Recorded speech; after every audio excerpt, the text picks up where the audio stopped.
February ते मार्च या महिन्यामध्ये लागणाऱ्या कटिंगपासून प्लांट आपण पाहतोय आणि कुंडीमध्ये लावायचे प्लांट या व्हिडिओमध्ये आपण पाहतोय। त्याच्यासाठी इथे हे क्रोटोन आहे आणि रंगीबिरंगी पानांचा हा प्लांट आहे। याला फळं किंवा फुलं येत नाही आणि कुंडीमध्ये पण आणि जमिनीमध्ये पण आपण लावू शकतो। खूप सुंदर याची ग्रोथ झालेली आहे, खूप सुंदर आकार या झाडाला आलेला आहे आणि फक्त कटिंगपासून आपण हा फेब्रुवारी किंवा मार्चमध्ये याची छोटीशी अगदी पेन्सिलच्या आकाराची कटिंग कट करून घ्यायची आणि ती जमिनीमध्ये लावायची पॉटमध्ये आणि अगदी साध्या नॉर्मल मातीमध्येच हा प्लांट वाढतो आणि सावलीमध्ये कमीत कमी ऊन याला पाहिजे आणि सावलीमध्ये याची ग्रोथ खूप छान होते। तर हा प्लांट आपण मार्च महिन्यामध्ये जरूर लावू शकतो। याच्यानंतर दुसरा प्लांट आपण पाहतो। इथे आता तुम्ही बघू शकता, इथे क्रोटनचा हा दुसरा प्रकार आहे आणि अगदी छोट्याशा कटिंगपासूनच मी हा लावलेला होता।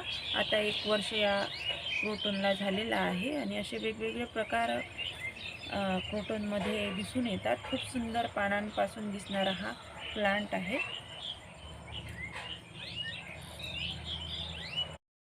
फेब्रुवारी ते मार्च महिन्यामध्ये कटिंगपासून लावता येणारा दुसरा प्लांट आहे गुलाब। हा देशी गुलाब आहे, अगदी पटकन लागतो आणि अगदी छोट्याशा कटिंगपासून लागतो। याच्या कटिंगसुद्धा अगदी बारीक बारीक आहे आणि हा वेली गुलाब आहे, बटन गुलाब आहे। अगदी छोटी छोटी फुलं याला येतात आणि याच्यामधले अनेक प्रकार आहेत माझ्या गार्डनमध्ये, ते दाखवते।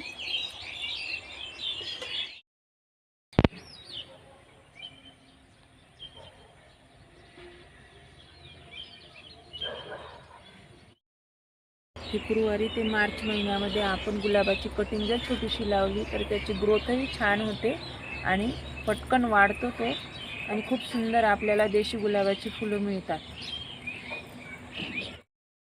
फेब्रुवारी ते मार्च महिन्यामध्ये आणखी कटिंगपासून लागणारा कुंडीमध्ये प्लांट हा कोलियस प्लांट आहे। पटकन अगदी छोट्याशा कटिंगपासूनच हा प्लांट लावता येतो। याची एवढीशी सुद्धा कटिंग जर आपण लावली तर त्याच्यापासून हा प्लांट तयार होतो। खूप मोठं झाड आता इथे झालेलं आहे कोलियसचं आणि खूप सुंदर वेगवेगळे प्रकार आपल्याला कोलियसचे गार्डनमध्ये माझ्या दिसून येतील। आता इथे तुम्ही बघू शकता, अगदी छोटीशी कटिंग आहे ही आणि कुंडीमध्येच लावलेली आहे आणि याची ग्रोथ इथे किती छान झालेली आहे आणि याच्याच अगदी छोट्या छोट्या कटिंग मी दुसऱ्या पॉटमध्ये लावलेल्या आहेत। पटकन लागतो आणि छान झुपकेदार हा प्लांट वाढतो आणि इथे बघू शकता तुम्ही,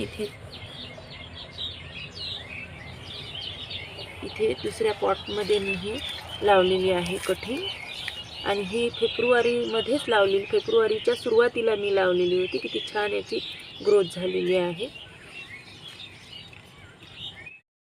फेब्रुवारी ते मार्च महिन्यामध्ये आपण स्नेक प्लांटचा जर पान आपण लावलं, नुसत्या पानापासूनच हा प्लांट होतो आणि फार केअरही आपल्याला याची घ्यावी लागत नाही। एका पानापासून हा एवढं झाड तयार झालेलं आहे स्नेक प्लांटचा आणि खूप सुंदर रंग पण या पानांचा आहे आणि हे झाड आपण घरामध्ये पण ठेवू शकतो आणि बाहेर पण उन्हामध्ये खूप चांगली याची ग्रोथ होते। त्याच्यामुळे हा कुठल्याही ऋतूमध्ये जरी प्लांट लावला तरी खूप छान याची ग्रोथ होते आणि आपल्या गार्डनला खूप सुंदर शोभा आणते। याच्यामधले 2 प्रकार आहेत, ते दाखवते मी। स्नेक प्लांटमधला हा दुसरा प्रकार आहे। हा असाच वाढतो, अगदी खालच्या खालीच वाढतो आणि छोट्याशा स्पॉटमध्ये मी इथे लावलेला आहे। फक्त एका पानांपासून याची एवढी ग्रोथ झालेली आहे। हा पण फेब्रुवारी ते मार्च महिन्यामध्ये आपण याचे एक जरी पान लावलं तरी पण छान ग्रोथ होते आणि खूप सुंदर दिसणारा हा प्लांट आहे, तर जरूर लावा। फेब्रुवारी ते मार्च महिन्यामध्ये लागणारा मनी प्लांट अगदी सहज, सोपा, पटकन, अगदी छोट्यातल्या छोट्या कटिंगपासून लागतो आणि एका पानापासून पण आपण याची ग्रोथ करू शकतो। इथे मी बॉटलमध्ये लावलेला आहे आणि किती छान याची ग्रोथ झालेली आहे तुम्ही बघू शकता आणि हा सावलीमध्येच ठेवायचा आहे, त्याच्यामुळे याची पानं छान हिरवीगार राहतात आणि जास्त सूर्यप्रकाश असला की त्याच्यामुळे कोमेजतात आणि गळून पडतात, पिवळी पडतात त्याच्यामुळे। आणि याच्यामधलं रोज पाणी चेंज करत राहायचं, स्वच्छ पाणी टाकायचं मनी प्लांटमध्ये, त्याच्यामुळे ग्रोथ झाडाची छान होते। इथे बघू शकता तुम्ही, पाण्यामध्येच लावलेला आहे आणि खूप छान 12ही महिने लागतो हा आणि कुठल्याही महिन्यामध्ये आपण याची अशीच ग्रोथ करू शकतो।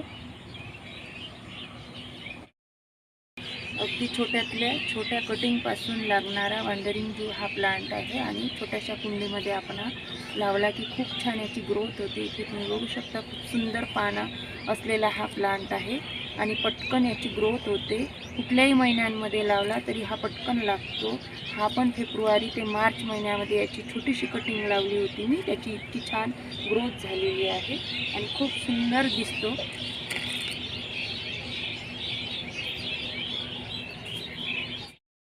छोट्यातल्या छोट्या अगदी एवढ्याशा कटिंगपासून लागणारा प्लांट टर्टल वाईन खूप सुंदर याची ग्रोथ झालेली आहे. हँगिंगमध्ये लावू शकतो आपण, छोट्यातल्या छोट्या पॉटमध्ये लावू शकतो, जमिनीमध्ये लावू शकतो, टेरेसवरती लावू शकतो, बाल्कनीमध्ये आपण लावू शकतो. खूप सुंदर ग्रोथ होणारा हा प्लांट आहे आणि कटिंगपासून लागणाराच आहे. एक पान जरी याचा अगदी छोटंसं पान जरी पडलेलं असलं तरी त्याच्यापासून दुसरं रोप तयार होतं, तेव्हा नक्की लावा. हँगिंगमध्ये मी इथे लावलेली आहे. खूप सुंदर दिसते ही टर्टल वाईन आणि खूप छान याची ग्रोथ होते आणि सावलीमध्येच आता ठेवावं लागतं कारण जास्त सूर्यप्रकाश या प्लांटला सहन होत नाही. इथे तुम्ही बघू शकता आणि अगदी छोट्याशा कटिंगपासूनच मी लावलेल्या आहेत. नॉर्मल माती मी या प्लांटसाठी घेतलेली होती आणि मार्च ते फेब्रुवारी महिन्यामध्ये ही पण प्लांट खूप छान लागतो, पटकन लागतो आणि ग्रोथही याची खूप छान होते.